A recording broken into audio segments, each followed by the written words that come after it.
আমার কথা কেউ শুনে না। এই যে বক বক আমি অনলাইনের ভিতরে করি, হেরা মনে করে মনে হয় আমি হইছি পাকনা হানিফ।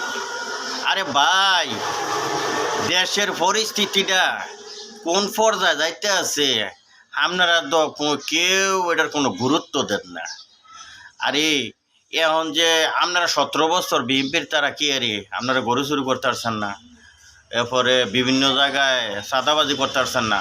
তো এখন বর্তমানে আপনার চাঁদাবাজি, গরু চুরি, চাউল লইয়া চাউলের গোডাউন বিভিন্ন ধরনের, তো এইগুলো এখন বর্তমানে হয় কেন?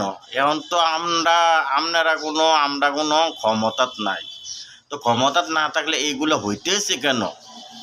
আপনার বর্তমানে আমরা ভুল করতে এসি, জায়গায় জায়গায় ভুল করতে এসি। আওয়ামী লীগের কিছু আমরা সারা বাংলাদেশের ভিতরে কিছু মানুষ আওয়ামী লীগের তারারে আমরা জড়িত করছি। কেউ আমার খালাতো ভাই, কেউ আমার চাচতো ভাই, কেউ আমার জেঠতো ভাই।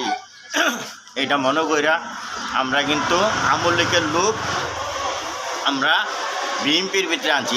তারা কিন্তু এই ঘটনাটা ঘটাইতে আছে, বুঝেননি? এখন বর্তমানে যে বিভিন্ন ধরনের বিভিন্ন জায়গায় বিএনপির তারার বদনাম হইতেছে, বদনামটা আমরা নিজে টাইনে আনতেছি। আমরা কপালটার মেদান আমরা শুনি টাইনে আনতে আছি। তো আমি মনে করি সবাই এখনও সুতরাং এবং কি বিবেচনা কইরা এখনও চলেন, আল্লাহর কাছে ভালো হবে সব দিক দিয়া। এখন বর্তমানে যে আমি ব্রাহ্মণপাড়া, হ্যাঁ তো সারা জন্মে আপনার আওয়ামী লীগ করতো, তো এখন বিএনপি করে।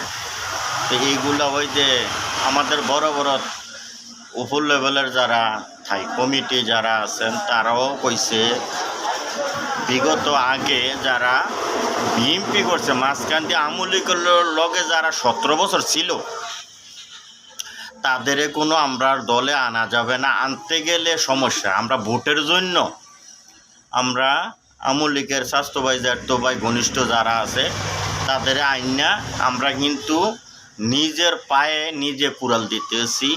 আপনাদের কাছে হয়তো আমার কথাগুলো ভালো লাগে না, কিন্তু আমার কথাগুলো ভবিষ্যতে আপনার আর কাজও লাগে।